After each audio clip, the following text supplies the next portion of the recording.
All right. Welcome to a new episode of Seven Figure Screw Ups. Woo! Yes. And I have absolute pleasure of introducing Ryan Lee, the man himself. And how do I introduce Ryan? So I heard of Ryan on multiple different occasions over the last 3 years, and I finally got to meet him in person at his live event recently in Connecticut. So Ryan is focused on helping people build lifestyle businesses, so mostly online lifestyle businesses. And what I really appreciate about Ryan, the reason why I invited him today to the show is what he stands for and his values. In the world of a lot of people being in, making money online, build business overnight, Ryan stands out for being authentic, being real, being in a business for, I think, 17 years already. So seeing like a lot of things, a lot of business models, and also helping people build business that supports also their life. So that's where the notion of lifestyle, being lifestyle entrepreneur, means that your business is running in a simple way, not always easy, but simple. So it provides more space to also have a life and not life turning only into a business. So I don't know if that's an accurate introduction. Sounds good, man. I'm ready. I don't. It's not about me. It's about helping your people anyway. So that was good. All right. Good. So the whole point of Seven Figure Screw Ups is really to talk about failures and screw ups. So before we talk about failures, Ryan, if you want to add something, anything about your story or what are you focusing on lately, or what you've been helping people with over these years, and then if you could share really one of your, I assume, successful entrepreneurs have a lot of failures. One of your failures that you really love, love talking about. So feel free. Okay, so that was like a multi-tiered 700-part question. All right, so where do you want me to start? As you said, I've been online for a long time. I started my first online business actually back in 1999. So it's pretty early in the internet world. I was working full-time in a children's rehab hospital, and I was a part-time personal trainer and strength coach. And I decided, let me have a little website built to promote my personal training company where I was training athletes. I won't get into the whole story of how it was going well. And then it took me a couple of years of kind of messing around till I made it. I took all this content we were creating and put it behind a paywall. It was the first membership site for strength and conditioning, for sports training. There's probably thousands of them now, but that was the first. And it's taken me on this really interesting journey. And I've been blessed with a lot of success. I worked for it. I worked my ass off for it. It drives me a little crazy when people say, "Oh, you're so lucky," because they didn't see when I was working there, and when I took a job then as a gym teacher in the South Bronx, and we didn't have internet, and I have to walk to the public library past the gangs and past the drug dealers to get on the internet. Like they didn't see that, but it was a journey. So they say every overnight success is 10 to 20 years in the making. Oh yeah, and you know what? When I was working at the hospital, then at the school, all my colleagues. And look, everyone's got their own thing. They would do the job, they would do the 9 to 5, and that's it, and they're done. Where I would get up 5 o'clock in the morning, I would train clients, I'd work all day, I would train clients, I'd work on my internet company, I'd put myself through grad school. So I remember those long days, and things were great, and everything was on this kind of trajectory up. And I know this is about 7-figure screw ups, and it was probably about, the height of our business was probably about maybe 6 years ago, something like that. And we were starting to really grow, where we hit 7 figures a month in revenue. And that was, just to clarify, that was your fitness business, right? Right. That was in the online health and fitness. And more specifically, it was our nutritional supplements we were selling. Because we basically created the back end for all these health and fitness people. So it was going great. And just, it was like one screw up after another. The first big screw up, and it's hard to say. Look, I always take responsibility, right? I had a partner in the company, and then a couple other very, very small partners, which had little percentage. They kept saying, "Let's put more money into research of the products." I said, "Look, our products are good; they're solid. We don't have to keep spending $250,000 on every research. Like, we need to put money back into marketing." They disagreed. So what happened was we basically had one of our top affiliates, one of our top people promoting, started a competing company, didn't put any money into research and put it all into marketing, and kind of beat us. So just to clarify, you have like at that point of time, it's 5 years ago. So you have a fitness and supplement, basically health fitness supplement company, and you're doing already 7 figures a month. You said, right? Right. Mm-hmm. All right. So it's really become a sizable business. Oh yeah. And you have a disagreement internally on how you should invest money. Right. And from what I remember, when we talked about it, all of your traffic at that time, or most of your traffic, was coming from affiliates, right? Right. And that was a big, that was, 7-figure mistake number one was we built the whole business, the whole infrastructure, pricing, everything based on other people promoting us. Really an affiliate-driven business. Affiliate means other people promote us, and they would only get paid when they made a sale, and they'd get commission. So it was great. So we didn't have any cost to acquire customers. We just pay a commission. So if someone sent us 1,000 people and no one bought, it didn't cost us anything. They were the ones sending the traffic. So it was great, but it becomes like a drug because we don't have any customer acquisition costs, and it's all profit minus the commission. But once we started getting competitors and undercutting us and paying, like all this other stuff happened, we weren't in control. And the problem is we relied entirely on other people to drive our business. Huge mistake, because once they started leaving, we weren't set up to be able to buy traffic. So the revenue just started pretty quickly going down because they weren't promoting us anymore. So how many, just to understand, so you say like most of your traffic was affiliates, basically 90 to 100%. And 95% of our sales. 95% of sales. Okay, relying on one distribution channel. And so one traffic channel, let's say. So now you have how many of these affiliates roughly? These are like 5, 10, 20. Well, 50. we probably had 1,000 affiliates, but the reality is, there's the old 80-20 rule. Of course, yeah. But it wasn't an 80-20. It was more like, I would say 10 of those affiliates drove, so if affiliates were 95% of our business, 10 people drove 90% of that. So we're talking like big numbers. So when the top 3, 4, 5, 6 people started to leave, it really affected us. So the biggest lesson, and I've taught other people, so we created a second program, a second supplement company that was 100% getting our own traffic, didn't rely anything on affiliates. I have people now who ask me for my advice, like, oh, I want to build this program. How do I find affiliates? What should I pay them? I said, don't even worry about affiliates. Like, if you're going to build a business, you must be able to build it so that you can drive your own customers and acquire your own customers. If you rely on other people in any way, you're really at their mercy. So driving your own traffic is like, the ice cream, it's the ice cream in an ice cream sundae. The affiliates are like sprinkles. It's nice to have, but you don't need it. You don't want a whole bowl full of sprinkles. That doesn't taste very good. Maybe freaks. So it's a nice little to have, but don't build your business based on other people getting your traffic, or like, oh, I'm going to create videos and they're going to go viral. Like that's a crapshoot. You don't know. It's like, oh, I'm going to buy the new house once I hit the lottery. Well, you don't know if you're going to hit the lottery. Yeah, definitely. And so I would like to also understand a little bit more about that time and kind of let people know a little bit about how that failure felt.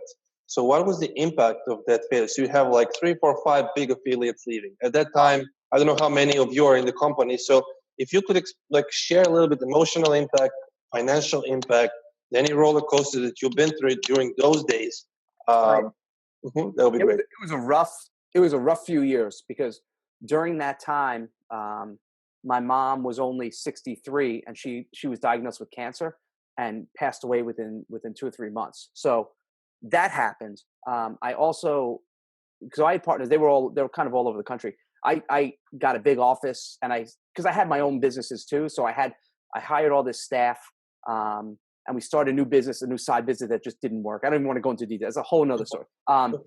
But I had this big overhead. So I had the big overhead. My mom passed away. Then my father-in-law was diagnosed with brain cancer and had a stroke. That was my father-in-law. Then my brother-in-law, who was only 47, had a stroke, and all this stuff was happening. And it was just like the world was just like closing in on me. And my wife and I had just had our 4th kid. We live in this town called New Canaan, a very expensive house. And with the supplement company, I just said, look, I'm like, all right, I just want to, and I haven't, I didn't take a paycheck for 5 years. So it was just all this stuff was kind of caving in at once. And I was trying to be positive and just keep working.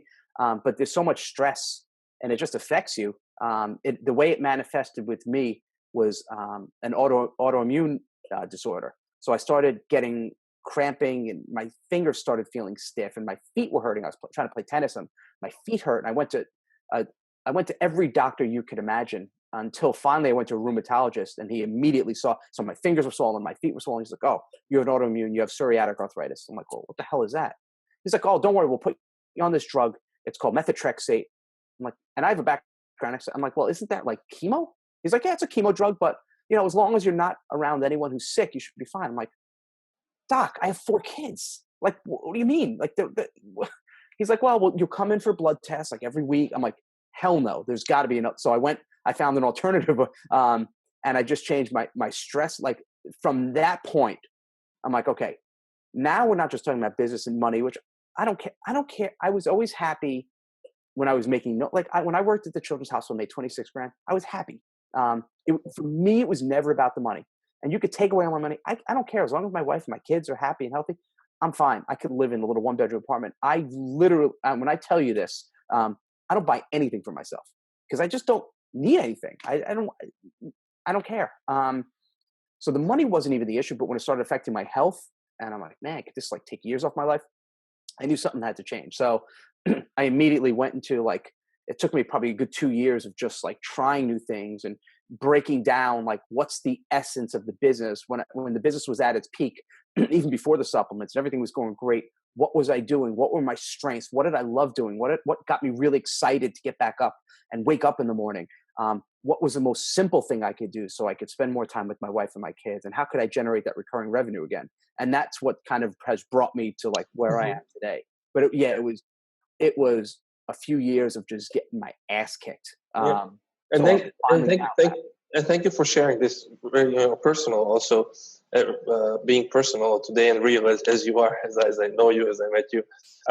Because yes, business is not in a vacuum, never operates in a vacuum, right? It's things go wrong in the different parts of life, and for some reason there is a tendency for everything to fall apart at the same point. I don't know why is that, but it seems like there is this kind of law on that. And so at that point, where with all the effect and the impact that it had, so you made a decision to get out of the business or change the way you do part of the business. Mm-hmm. Like I'm trying to understand how all that impact and everything you learned, what that led you to do something different in the future. Right. Well, the first thing in terms of the business thing, the first thing it led me to do was realize that, okay, I need to build a business that doesn't rely on affiliates. I need to build a business where I can't just put a thing out there and hope people come and find me. Like I needed to get smart. So there were a few different areas. One was traffic or marketing, right? I'm like, all right, I need to build a business where I can get my own customers. That was number one. Number two was I needed to get back to my bread and butter, which is recurring revenue. So I needed to build a membership or software, something that creates recurring revenue that's high value, that people are going to like, that I'm going to love running again. It's going to bring that nice level cash flow. And membership sites has always been my strength. I love building a community and leading a community. So I knew it had to be membership. The kind of part B to that was the membership site had to be different. I had to innovate. It couldn't just be the same old, same old. So that led me to the idea of, well, let me look at what's the biggest recurring revenue sites in the world, and at Netflix, Hulu, like with tens of millions of members. Instead of looking at a ridiculous membership site, oh, they have 300 members. Oh, let me look at so I looked at Netflix and Hulu, and I start like looking, kind of reverse engineering. What are they doing graphically? How does it look? How does it pop? And why can't I have this in the content-based membership site? So that was the big epiphany of the recurring revenue part. And the third part was, what am I going to do? Like, what are my strengths? What am I going to do? What do I love doing? And what's going to really simplify my business? Because I had too many moving parts and too many things. And for me, it was getting back to email. Email was always drove our business in my health and fitness business and our supplement business and my marketing businesses. It was always email. And I wasn't kind of consistent. I could email sometimes once in a week or sometimes twice, but there was no consistency. So I'm like, I'm getting back to a daily email, really good content, opening up, telling people, not just the wins, but the losses, not just the hits, but the misses, and having content, like I call it edutainment, like education and entertainment. So and giving some soft offers. Hey, if you're interested in this, click here. And if you're interested in this, click here. And just getting back. So simplifying, learning how to build my own traffic again. I'm focusing on the recurring revenue were the three things I learned from all those big failures. And it's made the business. Now we're back on track and everything's great. I'm happy. I'm healthy. Relationships with my kids are great. I have more free time because I'm much more focused on like the big thing. Emails driving our business. So that's my main focus as opposed to trying to do 100 things at once. And I totally get like, the Gary Vaynerchuk idea of trying to be everywhere and never sleep. Hustle. And I like Gary. I've known him for years. And it works for him and I'm happy for him. And it's great. It works for him and his family. And that's awesome. Doesn't work for me. For being real, it really doesn't work for most people. Because you try to do too many things and you just can't. You can't be everywhere. He's built differently. Yeah. So I say pick your one or two things that you're good at, that you love doing, that you're engaged with, and do those things. Do them really well and just kind of go in with those. Focus on the one thing. I think there's also the book One Thing. Right. The one thing. One thing. Yeah. And what is really amazing in your story that I found, and when you go through such points of like failure or pain, typically there are lessons that are way bigger than, let's say, it was an affiliate. Using affiliates as traffic, like what you described, you build a business in which you are happier, business that speaks more to your strengths, business that is more stable, and it doesn't rely on other people's traffic. And through that pain, you kind of completely redesigned your business model, even the niche and everything. And that is, I think, the benefit of failure, because I say quote unquote, because failure is always a basic feedback, and not really a failure to change something. And one last thing I'd like to ask you is being an entrepreneur for 18 years. What are like a few pieces or one or two pieces of advice that you have for people listening to this, watching this, on handling or dealing with fear of failure? And finally, how can people find you online? In terms of dealing with failure, that's what fear really does hold people back. I get asked this question a lot. I think one thing to do is, because sometimes tasks look overwhelming. There's a lot of reasons why people are scared, right? And I'm not a psychologist, nor do I pretend to be. Let's say you feel fear of failure, like you're at desk, or you're with your team or something. You're at home and you suddenly feel the fear that, this may not go well. So what's your process? So I'll tell you. I'll tell you the benefit that I had and why it helped me. Because I always worked with kids. So even in college, I worked with kids with disabilities. I was a teacher aide where I worked with kids in the pool with cerebral palsy. I worked with adults with, who had mental retardation. So I've always worked with people who were kind of less fortunate than me, being a healthy college athlete. Like I couldn't believe all this other stuff that happens. And then having the benefit of spending the first 6 years once I graduated from college, working in a children's rehab hospital and seeing the worst of the worst. I mean, from diseases, cerebral palsy, spina bifida, spinal cord injuries, all these things, to stories where like one kid, his dad was on drugs and the kid was 3 years old. His dad shot him in the face. Another kid, his dad was high and threw him out a 3-story window. Like so many kids that have died from cancer. Like, I've seen the worst of the worst. And seeing that every single day, and yet seeing some kids with cerebral palsy and they're on the 19th surgery and they're grueling physical therapy for 6 hours a day. And they just wake up with a smile like, hey, Ryan, good to see you again. Like, what the hell do I have to be scared of or to complain about? Like, nothing. Really. Like, you know what? Hey, I did a launch and it didn't go as well. Oh, well, I could still walk. I still have my family. I still have my health. Like, the other stuff just really, really doesn't matter. It really is not that important. So I've always, I'm not going to tell everyone to quit their job and go work in a children's hospital, but I will say, like, wherever you live, like, and some people might live in really tough areas. Like, sometimes you got to get outside of your bubble and your comfort zone and see the other stuff. And just really, it's really about having gratitude and appreciating what you do have. And I always ask myself, what's the worst that can happen? And I say this to myself, like, if I'm nervous about doing it, I'm like, you know what? On my deathbed, am I really going to let this stress me out? This affiliate said no on my deathbed. Is that what I'm going to be thinking about? No. Like, I want to know that I had a great life and was a great dad and a great husband and like all this other stuff. And I'll never forget when I was in my early 20s when my grandmother passed away. We were at at the cemetery, and I'll never forget this. We're Jewish, and the rabbi said, if you look around at every headstone here and everything, it all says, beloved husband or wife or brother or sister or mother, father. None of it says how much they had in their bank account, or any of that stuff, or what they did for a living. So this is at the end of the day, this is what really matters. And that message just kind of went through my heart. I'm like, you're right. Like, that really is what matters. So I try to put everything in perspective. And when you look at life like that, like, so what?